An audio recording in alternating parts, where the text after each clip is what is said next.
Hi there. So today I have the Transcend Storejet 25S3 um, 2.5-inch hard disk enclosure with me. So I'm gonna try to use this for making my SSD hard drive. So that's a spare that I have lying around. A useful external hard disk.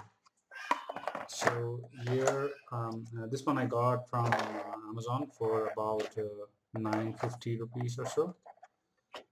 So in the package you have the enclosure plus the USB 3 cable and warranty card and some other useless material.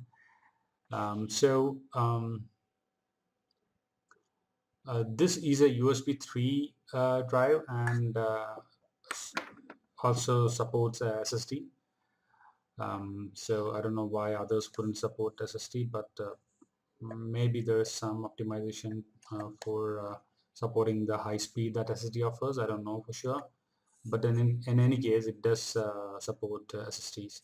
So you have screws at both ends of this enclosure. You need to unscrew that, which I've already done, and you will see the hard drive connectors here.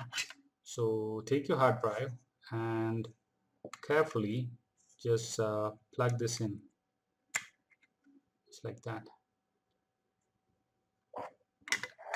So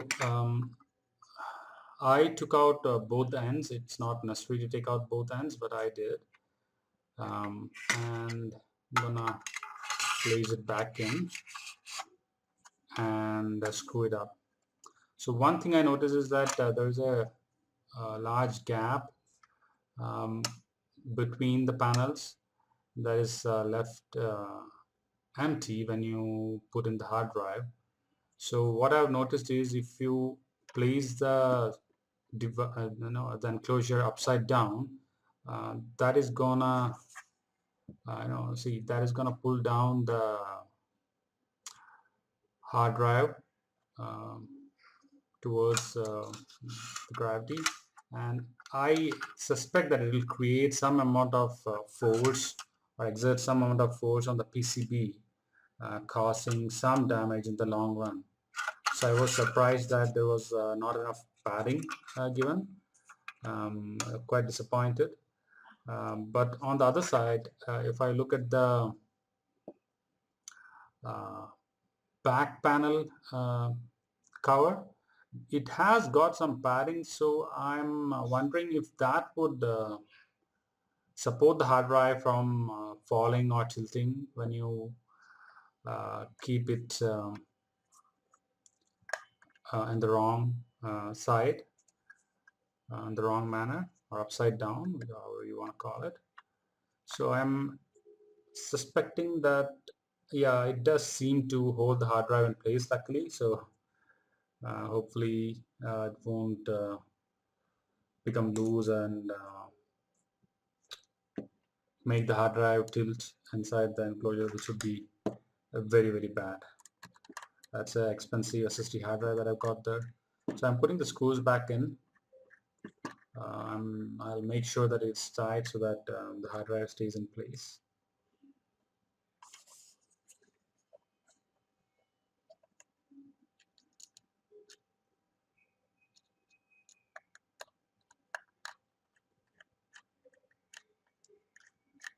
So two screws on the back side and two on the front side enclosure.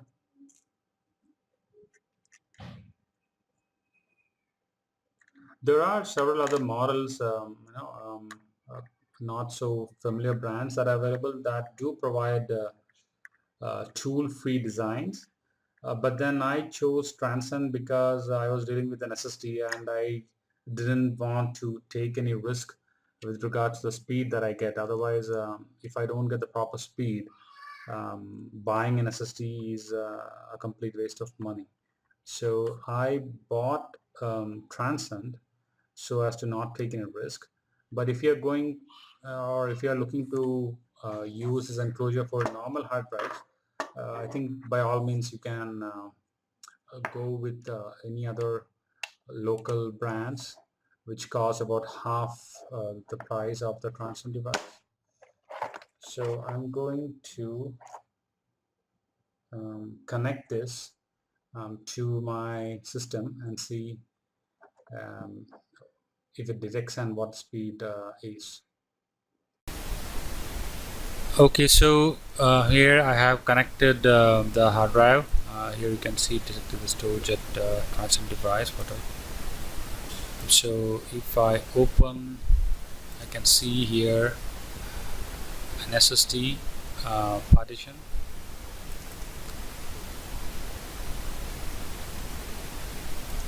Okay, so I had stored some amount of data on that SSD.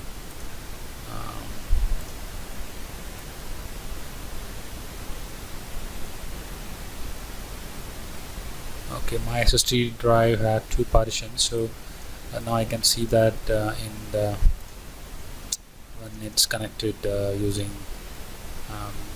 the Transcend Storejet device. So let's try copying some movies or something and see what the speed is.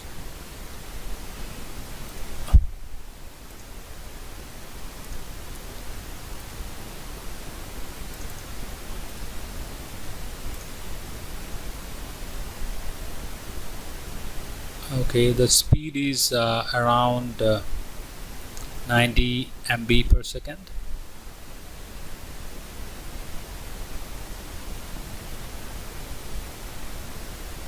Yeah, consistently around 90 MB per second. So is that the expected speed?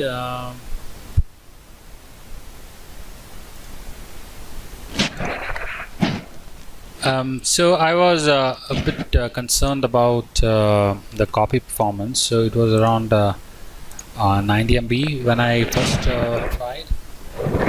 So I tried a second time because I'm reading from a normal hard drive, so it has its limitations. So first time it would read from the hard drive. So when I do that the second time, it would have the file already in the memory, at least most part of it cached in the memory. So the second time when I copying it, it's showing a throughput around 175 MB per second, which is much higher, but still not up to the mark for an SSD. As per specification, the write speed is supposed to be around 500 MB per second, which obviously will not get. So what I did was, in the meantime, I ran a disk benchmark, and the maximum I can get is around 281 MB per second for sequential. Sorry, 300 MB per second max for sequential reads, and writes around 289 MB per second. So if you look at the average benchmark for Samsung 750 Evo, it is around 328 MB, sorry, 253 write, for which I am getting a better performance on average. Actually getting more towards the maximum value that other users are getting. Whereas the write is much less compared to what is expected. I'm getting only 281, whereas the average is around 474. So I don't know. Could be a problem with